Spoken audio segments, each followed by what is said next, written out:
오늘 말씀 보겠습니다. 오늘 말씀은 사도행전 13장 43절부터 52절까지입니다. 한 절씩 저와 여러분이 교독하겠습니다. 회당의 모임이 끝난 후에 유대인과 유대교에 입교한 경건한 사람들이 많이 바울과 바나바를 따르니 두 사도가 더불어 말하고 항상 하나님의 은혜 가운데 있으라 권하니라. 기가 가득하여 바울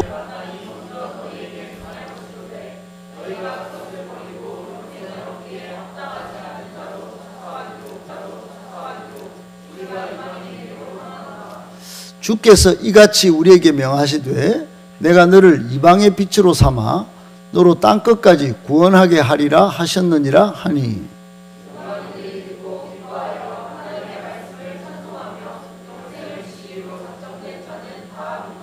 주의 말씀이 그 지방에 두루 퍼지니라.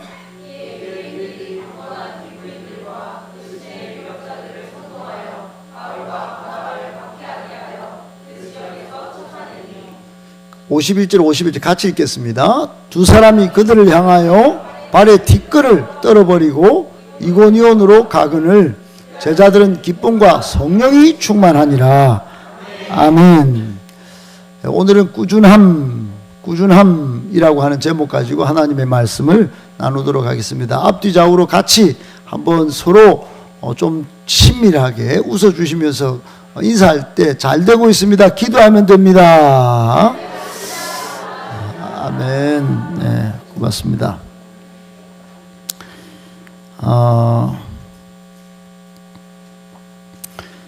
저희 교회 2년간 양육이 진행되었습니다. 저도 3년간 본부와 또 어제 또 인근 건순마을생교회 또 가운을 입고 졸업하고 정말 바쁜 과정을 지나왔습니다. 우리 교회는 드디어 제1기 졸업생을 배출하게 되었습니다. 가운 못 입혀드리고 또 제대로 된 환영을 또 축복을 다 못해서 너무 아쉽기도 하지만 우리 성도들을 배려하고 또 같이 다시 달려갈 기운을 얻기 위해서 제가 절제한 만큼 여러분 다 널리 이해해 주시고 그동안의 눈물과 수고 흘린 땀방울로 변화를 이루어내기까지 여러분 애써주신 것을 기억하며 박수를 보냅니다. 아울러 우리 모든 성도님들 양육의 자리에서 만나고 또 앞으로 같이 건강한 교회를 세우고 일꾼을 찾아내서 세우고 또 영혼을 살리는 일에 함께 동역할 수 있는 기쁨 주시기를 예수님의 이름으로 축복합니다. 그동안 성장과 성숙을 위해 애써주신 우리 양육생들에게 큰 박수를 보내고 또 양육을 통해 변화되고 또 성장하는 모습을 저에게 보여주신 것만으로도 목자로서는 말로 표현할 수 없는 보람이었고 큰 기쁨이었음을 고백합니다. 그동안에 저도 부족함을 털어내기 위하여 애쓰고 몸부림쳤지만 여러분이 더 많은 성장을 이뤘다는 것을 기억하면서 큰 박수를 보내고 앞으로도 주님 오시는 그날까지 저도 몸부림치겠지만 여러분도 다 같이 좀 더 몸부림쳐주면 참 좋겠습니다. 할렐루야. 이것이 끝이 아님을 알기에 여러분 또 다른 시작임을 꼭 기억하시기 바랍니다. 역사와 시대는 일꾼을 요구하고 있습니다. 사랑하는 여러분, 지금 한국 사회가 얼마나 큰 혼돈에 빠졌는지 아시죠? 여러분 이럴 때 기독교사는 큰 물줄기를 따라서 동서 또는 남북 또는 높고 낮은 데로 올라갔다 내려갔다 하고 항상 이쪽이 있으면 이쪽이 있고 이렇게 갑니다. 여러분 한쪽을 완전히 비판해서도 안 되고 또 한쪽에 너무 서서 서로를 죽이려고 덤벼들어도 안 됩니다. 여러분 이 세상의 흐름이 이럴진데 교회야 하나님의 통치를 받으니 더욱 그러하죠. 여러분, 교회는 질서가 딱 잡혀야 합니다. 영적 질서 말입니다. 하나님께서 기름 부어 세운 교회, 또 땀 흘려 세운 교회의 질서, 그것을 대항하거나 그것에 대하여 다른 뜻을 품고 행동하면 반드시 하나님은 그 값대로, 그 행동대로 심판하십니다. 여러분, 이 땅이 마찬가지입니다. 지금 나타나는 이 혼란도 하나님의 통치를 거부하고 행동하는 모든 여러분 혼란들은 하나님이 다 정리하실 줄 믿고 여러분 진중하셔야 합니다. 할렐루야. 아멘, 아멘. 그러니까 가장 필요한 지금 우리 기독교인들의 행위는 뭐냐? 나라가 여러분 뭐 비상계엄이니 탄핵이니 일이 시끄러워도 기도하는 것이에요. 합니다. 뉴스 보고 사람들 주변에서 여러분의 마음을 막 뒤집어 그게 부안해동 하시지 마십시오. 마십시오. 그거 미성숙함을 보이는 겁니다. 절대로 흔들리면 안 됩니다. 기독교인은 이럴 때일수록 더 진중하셔야 됩니다. 아멘, 아멘. 여러분, 하나님이 행동하게 하실 때가 있습니다. 그때 행동하시고 지금은 진중하셔야 됩니다. 여러분, 이제 우리가 졸업을 하는 분들이 계십니다. 졸업은 다시 성장하고 그런 시작입니다. 여러분, 나라도 지금 혼란 가운데 있지만 우리가 기도하고 하나님의 뜻을 구하면 또 다른 시작을 하나님이 이루실 것입니다. 그러니까 진중하고 기도해야 되는 거예요. 그러고는 새로운 일꾼이 나타나겠지요. 여러분, 우리 교회도 마찬가지입니다. 지금까지 2000년 예수님께서 혼돈 가운데, 로마 시대가 얼마나 극심한 혼돈이었지 몰라요. 황제를 세워도 안 되는 것, 수많은 군주가 나타도 안 되는 것, 제국이 세워졌다가 기라성 같은 리더십들이 한번 민족을 다스려 보겠다고, 제국을 다스려 보겠다고 그렇게 나섰지만 안 되는 것을 하나님이 제자를 세우셔서 이 땅의 혼돈을 잠재우시고 오늘 여기까지 인도하신 줄 믿으시기 바랍니다. 교회가 없었으면 엉망진창이었을 것입니다. 여러분, 교회 없는 저 북한을 보십시오. 교회가 없는 저 나라들을 보십시오. 무슬림 국가들을 보십시오. 동남아를 한번 보십시오. 정말로 난민의 온 소수민족과 전쟁을 벌이면서 고통이 극심하고 가난을 벗어날 길이 없는 거예요. 여러분, 교회가 세워져야 합니다. 건강한 교회가 세워져야 합니다. 건강한 교회는 건강한 일꾼이 세우는 것입니다. 그냥 저절로 세워지는 게 아니에요. 그러니까 여러분, 일꾼을 교회가 요구하는 겁니다. 역사와 시대도 일꾼을 요구하고 있습니다. 무흠한 존재가 없기에 우리는 끝없이 성장을 꾀해야 하고 노력을 가미해야 합니다. 예수님의 제자 삼는 세계 비전을 위해 우리는 탁월한 재생산 사역자로서의 끝없는 행진을 지금 하고 있고 또 여러분 동참하셔서 달려가셔야 합니다. 졸업생들은 오늘 이제 양육이 끝났다 생각하지 마시고 다음 양육에 들어오실 때까지는 실습의 시간입니다. 실습의 시간, 삶의 현장, 사역의 현장에서 배운 것을 살아내는 시간입니다. 아멘. 이제는 여러분은 뒤에 따라오는 분들에게 삶의 모습을 배운 대로 보여주셔야 합니다. 많은 분들이 그걸 보여주기 버거워서 잠깐 쉬기도 하고 또 탈락하기도 합니다. 그럴 수 있습니다. 배움이 어렵기 때문에, 실습을 보이는 게 어렵기 때문에. 그러나 여러분, 어렵다고 다 아예 처음부터 떨어져 있거나 내리시면 안 됩니다. 다시 올라타기를 축복합니다. 양육열차에 다시 올라타서 목적지를 향하여 가셔야 하는 거예요. 그렇게 꾸준하게 달려가다 보면 반드시 변화하고 반드시 성장하고 반드시 성숙하게 될 것입니다. 하나님께서 상상도 못할 열매를 보게 하실 것입니다. 놀랍고 위대한 역사가 일어날 것입니다.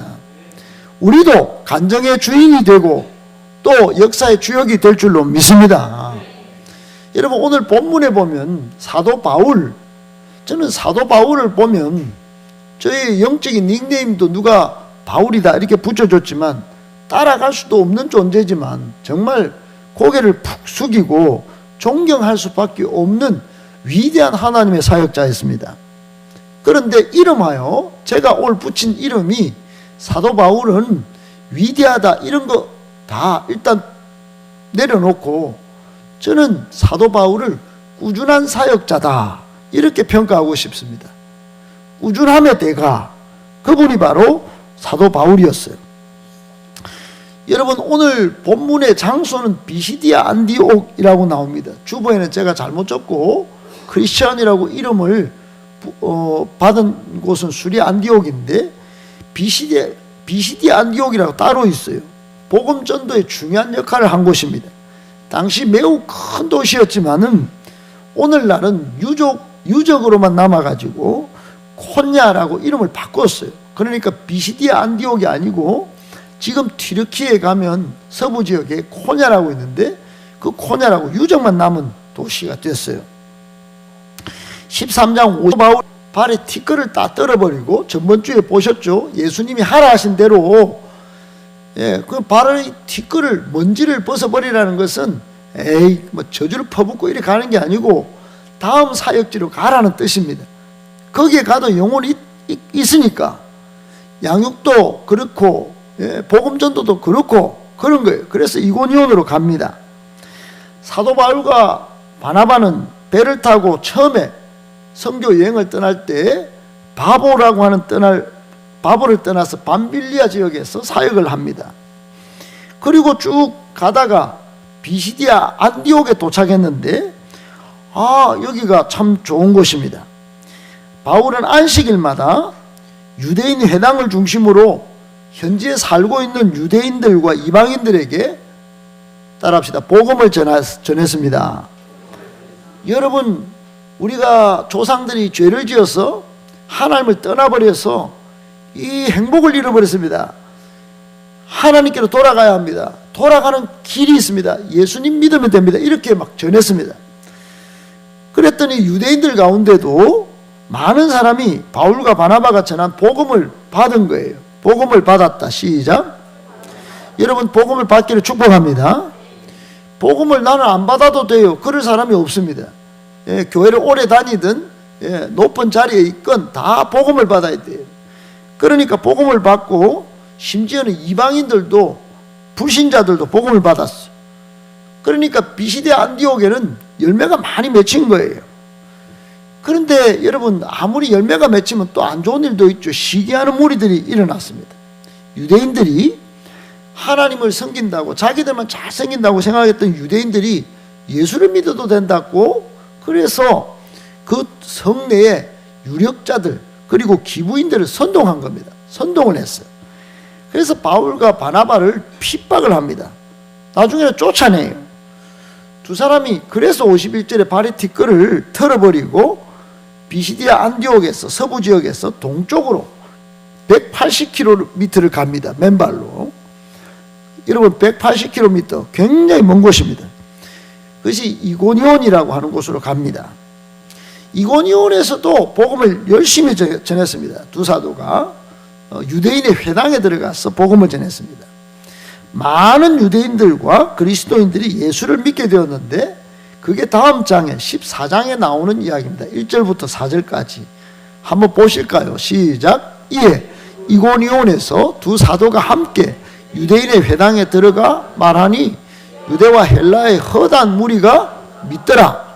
그러나 순종하지 아니하는 유대인들이 이방인들의 마음을 선동하여 형제들에게 악감을 품게 하거늘 두 사도가 오래 있어 주를 힘입어 담대히 말하니 주께서 그들의 손으로 표적과 기사를 행하게 하여 주사 자기 은혜의 말씀을 증언하시니 그 신의 무리가 나뉘어 유대인을 따르는 자도 있고 두 사도를 따르는 자도 있는지라.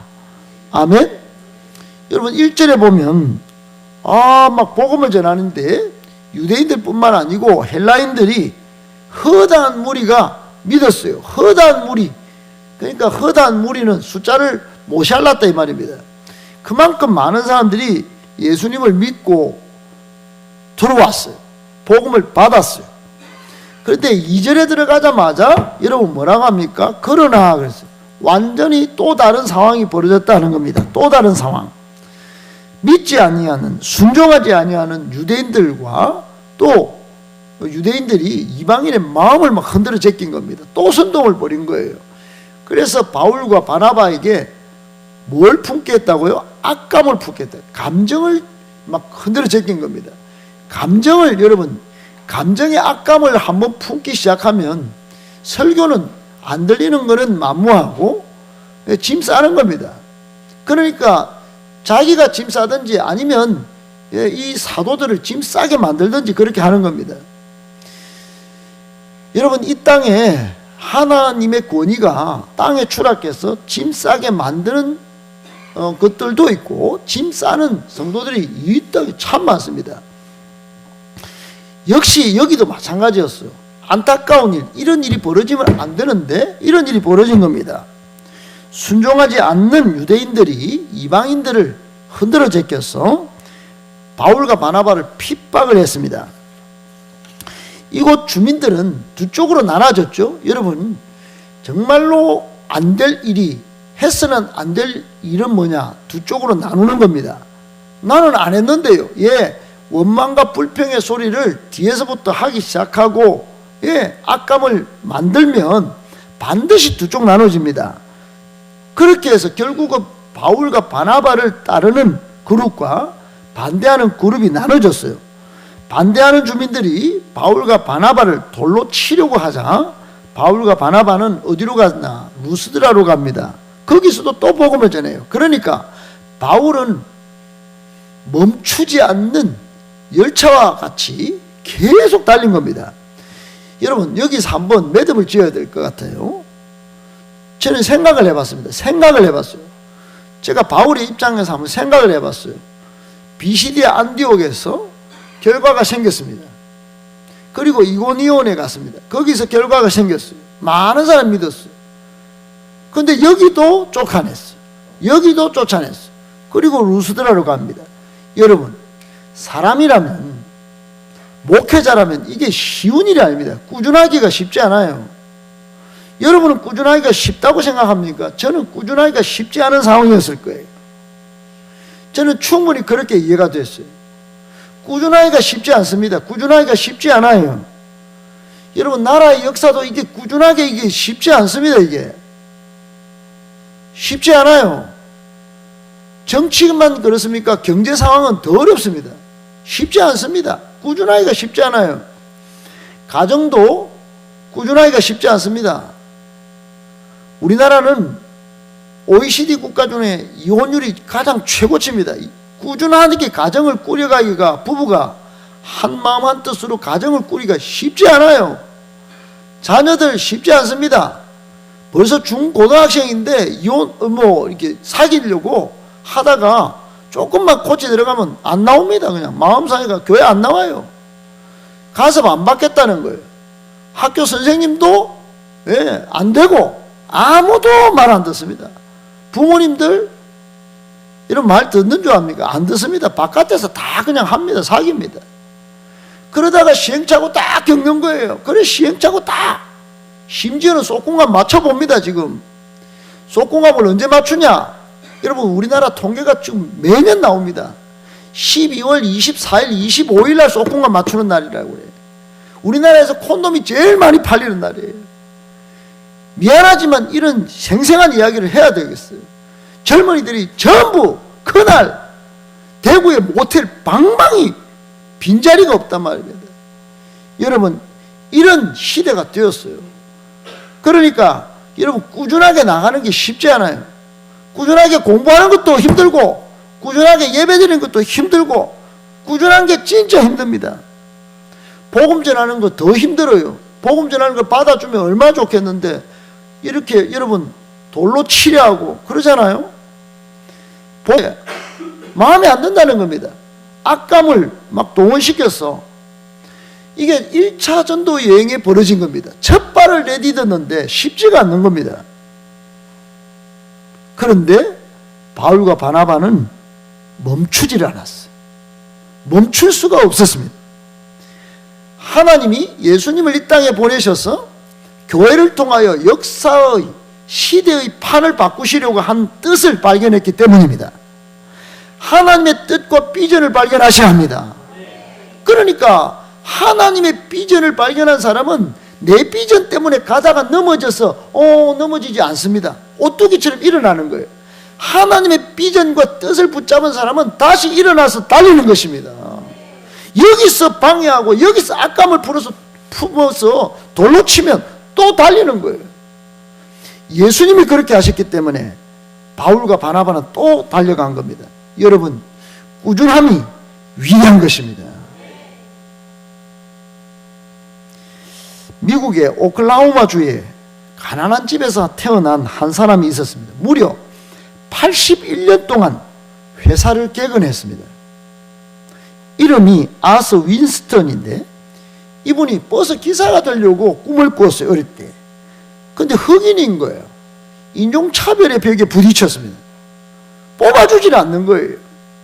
끝까지 노력을 해서 버스에서 기사는 안 되고 버스 회사에 어렵게 입사를 했는데 정비하는 일로 들어갔습니다. 청소하는 일을 맡긴 겁니다. 윈스턴은 이것도 하나님께서 주신 일이다, 하나님의 비전이다 생각하고 소중히 여겼습니다. 매일 출근하기를 다른 사람보다 일찍 아침 6시 이전에 출근했습니다.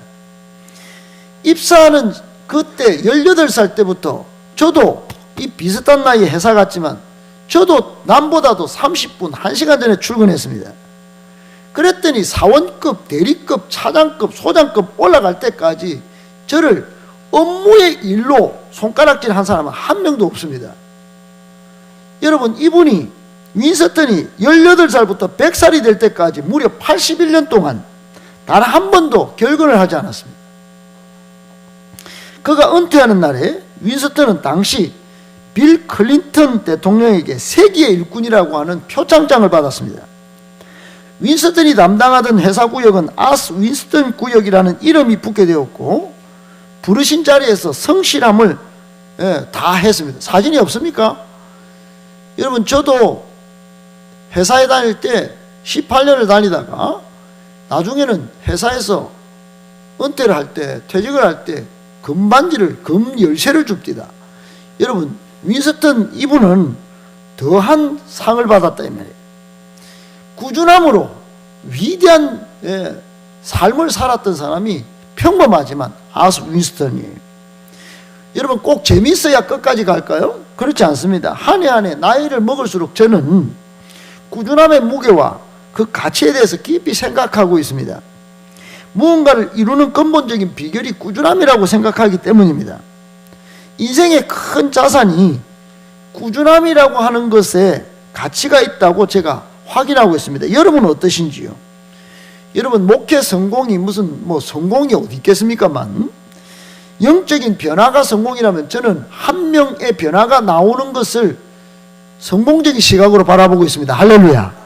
많은 사람이 많이 모여서 성공이라면 하나님께서 박수를 쳐주겠죠. 그거는 하나님까지 가면 그럴 수 있으라고 봅니다. 그러나 예수님은 전 세계 모든 성도들 다 불러 모은 게 아니고 12명을 세웠습니다. 할렐루야.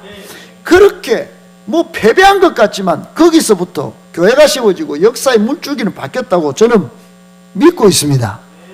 누군가가 극적인 변화를 이루고 저는 간증하는 걸 볼 때 이제는 부러움보다는 존경의 마음을 가지게 됩니다. 그리고 이런 생각을 갖습니다.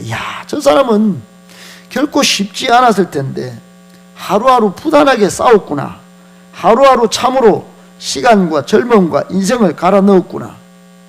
때로는 포기와 절망, 때로는 의심과 원망과 불평을 갈아 넣어 변화를 일구어냈겠구나. 저는 그렇게 생각하고 존경의 마음을 갖습니다. 여러분, 우리 오늘 장로님 간증하셨죠? 저는 장로님의 일생을 또 대구에서 오신 과정, 우리 교회 오신 과정을 어느 정도는 알고 있습니다. 오늘 간증을 통해서 저 속으로 눈물을 흘립니다. 여러분, 이게 쉬운 간증이 아닙니다. 쉬운 간증이 아니에요. 정말 어려운 간증입니다. 그런데 그런 과정을 통하여 오늘 이런 간증을 하신 것만 해도 저는 우리 장로님과 두 분 장로님께 정말 감사합니다. 할렐루야. 여러분, 저는 수많은 간증을 들었습니다. 그런데 장로님들이 가정에서 다 뻔히 보고 있습니다. 현미경처럼 장로님 안 칼 수도 있습니다.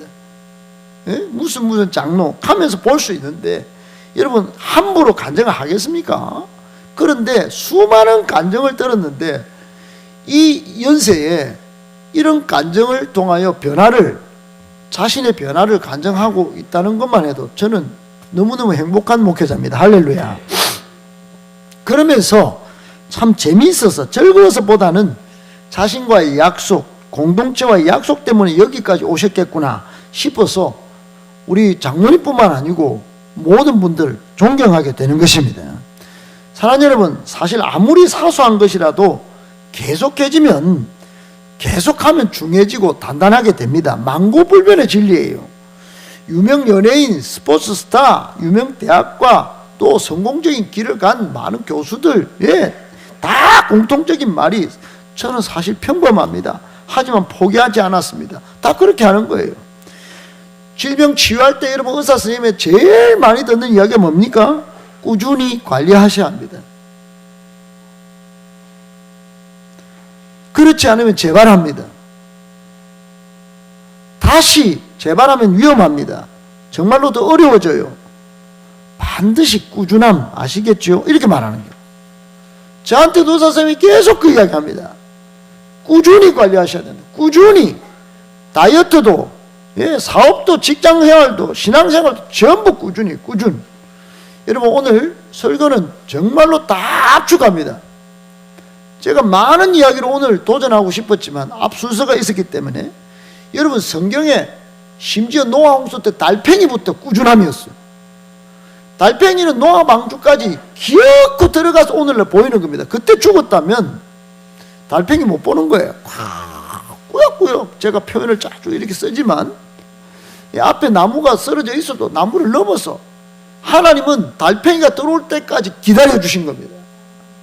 달팽이는 홍수로 심판받을 것을 알고 기어코 들어간 거예요. 여러분, 하나님 말씀이 떨어지면 그 말씀 순종하여 결과를 볼 때까지 끝까지 순종하면 됩니다. 하나님이 살려주시는 겁니다. 노아도 마찬가지였어요. 끝까지 120년간 배를 미친 듯이 짓잖아요. 실제로 주변 사람들은 미쳤다고 그랬을 거예요. 사랑하는 여러분, 날마다 꾸준히 하는 거 이게 어렵습니다. 평범한 사람이 어떤 위치에 올라서는 최선의 방법이 꾸준함입니다. 그러므로 시간의 양보다는 빈도가 훨씬 중요합니다. 단순 반복 지속입니다. 할렐루야. 이 빈도라고 하는 말은 계속적으로 행하는 횟수입니다. 기타를 치든지 피아노를 하든지 여러분, 하루에 일주일에 한 번 1시간보다도 하루에 5분 7번이 훨씬 의미가 있다는 겁니다. 우리 교회 양육도 마찬가지입니다. 여러분, 지금 못 받으셨다고 지금 내가 아닌 것 같아요. 나중에 꼭 받으시면 됩니다. 계속 받으시면 됩니다. 총 몇 번을 했는가, 그게 중요한 거예요. 여러분, 지금 먼저 간 사람들 또 흔들릴 수 있습니다. 괜찮아요. 계속 받는 겁니다. 할렐루야.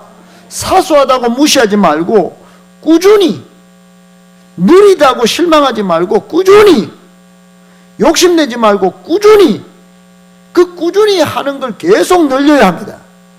꾸준함이 힘입니다. 꾸준함이 능력이에요. 아멘, 아멘. 누구나 시행착오는 불가피합니다. 문용식이라는 분이 이런 말을 했어요. 누구나 시행착오는 불가피합니다. 일을 하다가 실패할 수도 있습니다. 하지만 실패와 시행착오를 하더라도 갈짓자로 좌충을 우동을 해서는 안 됩니다. 어려움이 있더라도 일관성 있게 밀어붙이는 힘이 중요합니다. 무슨 일을 하든지 중간에 포기하는 일 없이 될 때까지 끝까지 해라. 세상에 꾸준함을 이길 수 있는 것은 없다. 저는 그래서 청소년들에게 이렇게 공부는 머리로 하는 게 아니야. 엉덩이로 하는 거야. 꾸준히 버텨. 이렇게 말합니다.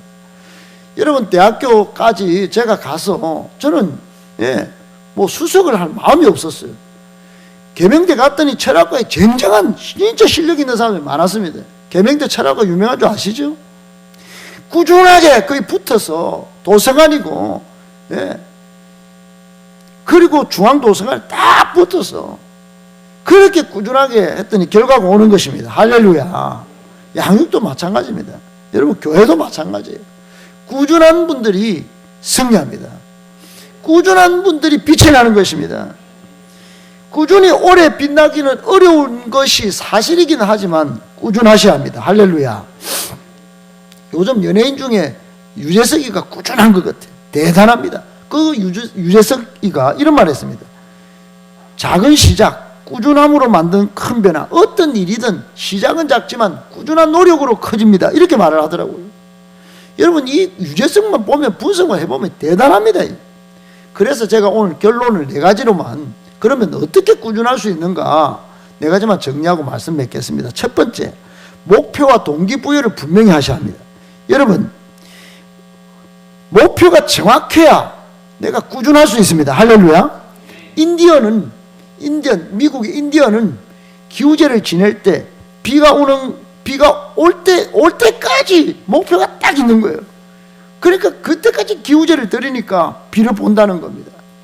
여러분, 동기부여가 확실하지 않습니까? 나는 우리 행복관계에서 결과를 한번 보리라. 꾸준하셔야 합니다. 아멘, 아멘.